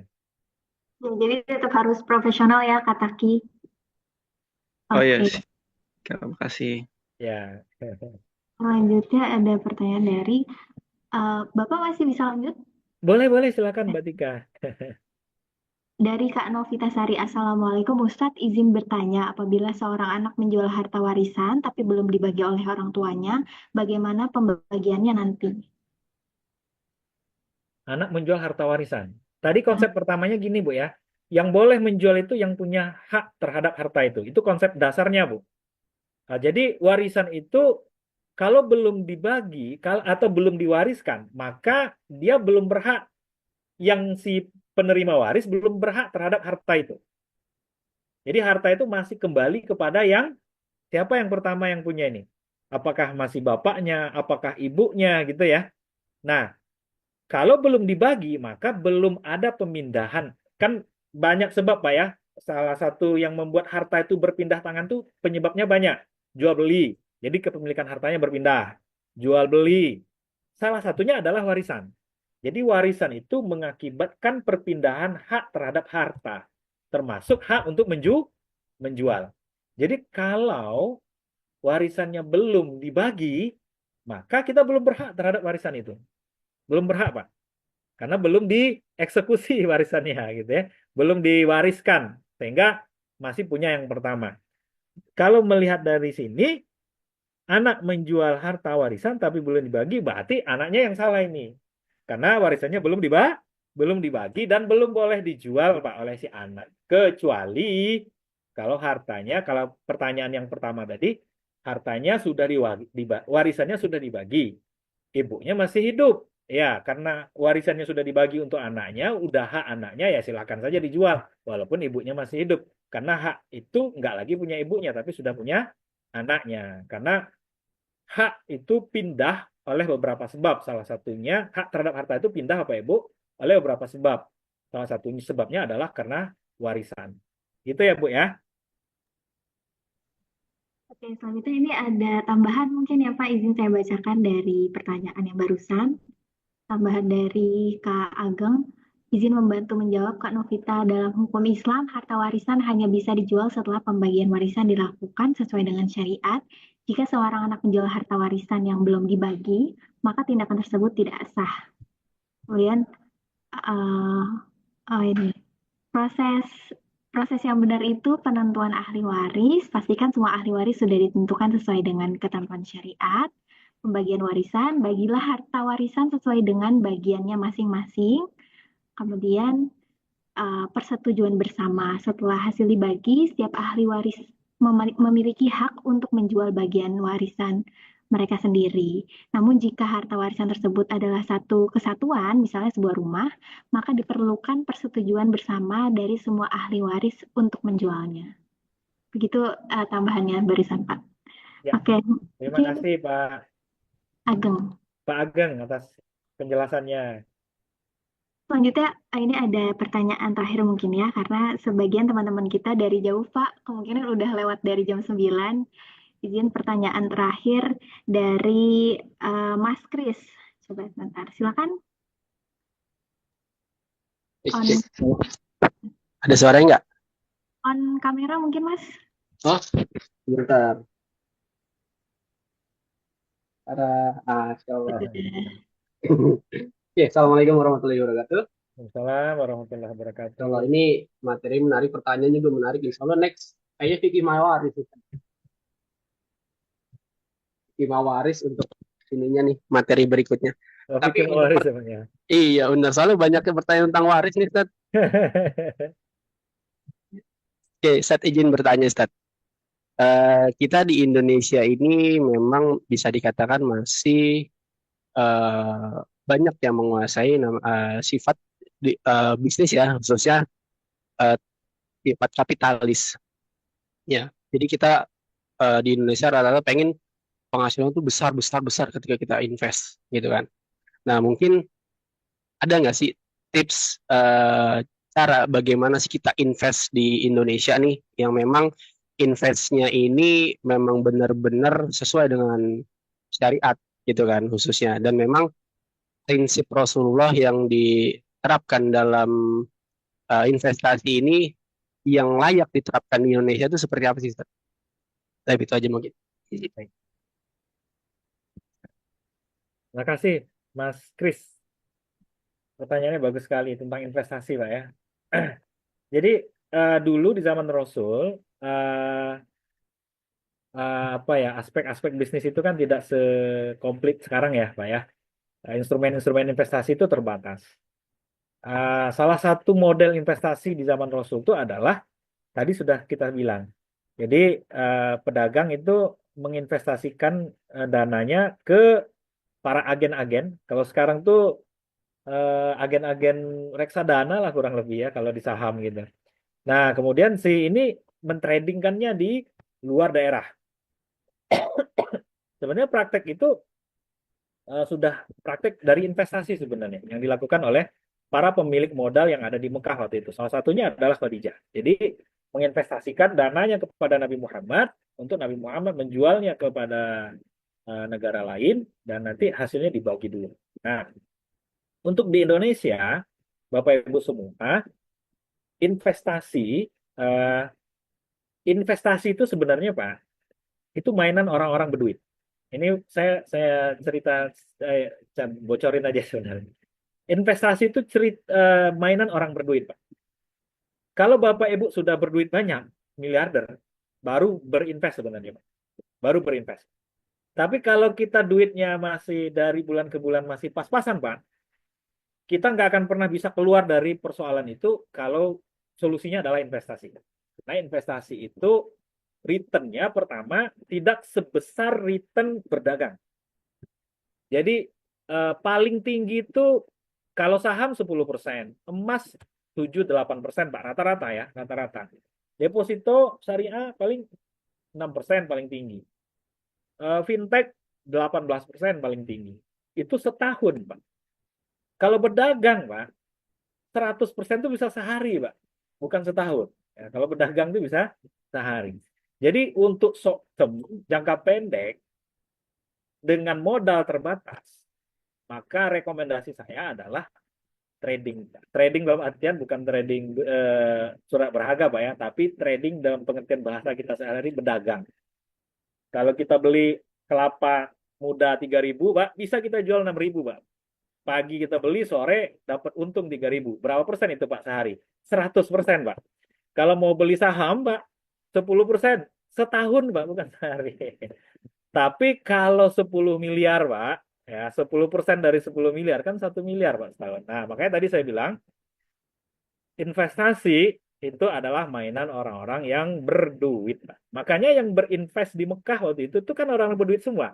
Khadijah punya harta kekayaan 2/3 di kota Mekah itu. Orang-orang bermodal semua yang berinvest. Yang nggak punya modal, ngapain? Berjualan, berdagang, bahkan menerima upahan, Pak. Upahannya itu didouble terus, didouble terus. Nah, ini step sebenarnya untuk bisa keluar. Baru nanti, Pak, kalau kapital kita udah besar, kalau modal kita udah banyak stok dana kita, itu baru berpikir investasi, Pak. Baru berpikir investasi. Jadi, kalau kita mulai dari modal kecil berinvestasi, agak sulit. Agak sulit, Pak. Ngembangnya sulit, Pak. Tapi kalau kita sudah banyak uang, silahkan Bapak-Bapak Ibu berinvestasi. Karena investasi itu effortnya kecil, ya, tapi returnnya dalam tanda kutip pasti. Jadi usahanya nggak terlalu sungguh-sungguh, kayak kita berdagang gitu ya. Dari pagi dia tongkrongin sampai sore, ada orang beli apa enggak gitu ya. Kalau berdagang, kalau investasi kan enggak, Pak. Taruh duit, udah kita bisa ngapa-ngapain kemana-mana, terus nanti terima imbal hasil di akhir bulan atau di akhir tahun. Jadi yang eh, yang terkait dengan investasi itu adalah mainan orang-orang yang sudah berduit, Bapak Ibu semua. Kemudian untuk investasi terbaik saat ini di Indonesia saya lihat itu adalah sebenarnya kategori investasi itu ada dua, Pak. Satu adalah keuangan, yang satu adalah sektor real, Pak. Keuangan itu banyak instrumennya. Bapak bisa beli saham, bisa beli sukuk kalau yang syariah, Pak ya. Bisa di deposito syariah, bisa di obligasi syariah, bisa di saham syariah. Itu sektor keuangan. Bahkan ada fintech syariah sekarang. Itu bisa di sektor keuangan. Kalau di sektor real, Pak, bisa beli tanah, perumahan, properti, pertanian, perkebunan, dan lain-lain. Itu sektor-sektor yang memang alat untuk investasi. Tapi butuh modal, Pak. Untuk berinvest di deposito bisa returnnya modalnya tinggi. Untuk beli kebun modalnya banyak. Makanya tadi saya bilang investasi adalah modal besar. Tapi kalau Bapak sudah punya modal besar, nah dalam investasi, dalam ilmu investasi itu tidak ada yang terbaik, tidak ada.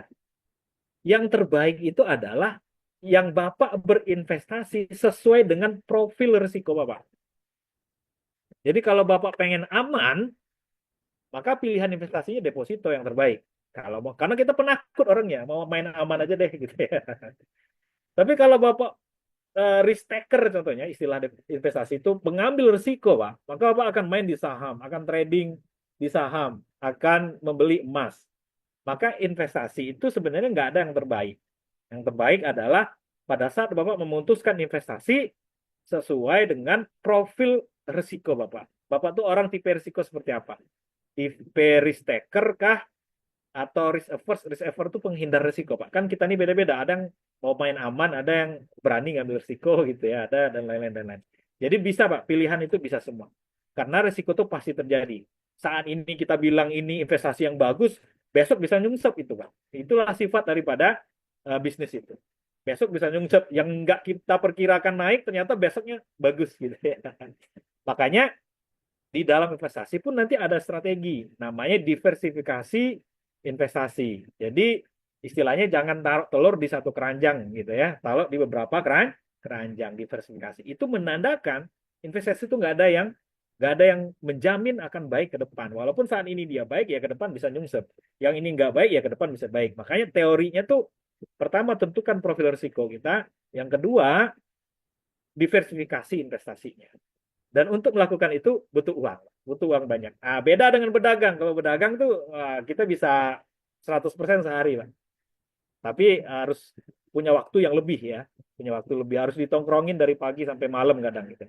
Mungkin itu Pak Kris ya. Siap, pikiran Ustaz. Ya mungkin kalau untuk investasi kita lebih ke digital nih ya. Cuman mungkin kalau untuk yang sifatnya off, masuk nggak suara? Kurang kuat, Pak. Kurang oke. Ya mungkin terkait invest yang tadi disampaikan oleh Ustaz, harus melek digital banget ya. Mungkin untuk yang offline-nya bisa lah kita menggunakan cirkah atau kemitraan Ustaz. Syukran Ustaz. Wan, Mas Kris. Oke, baik. Terima kasih Mas Kris. Mungkin itu pertanyaan terakhir ya, Pak Di.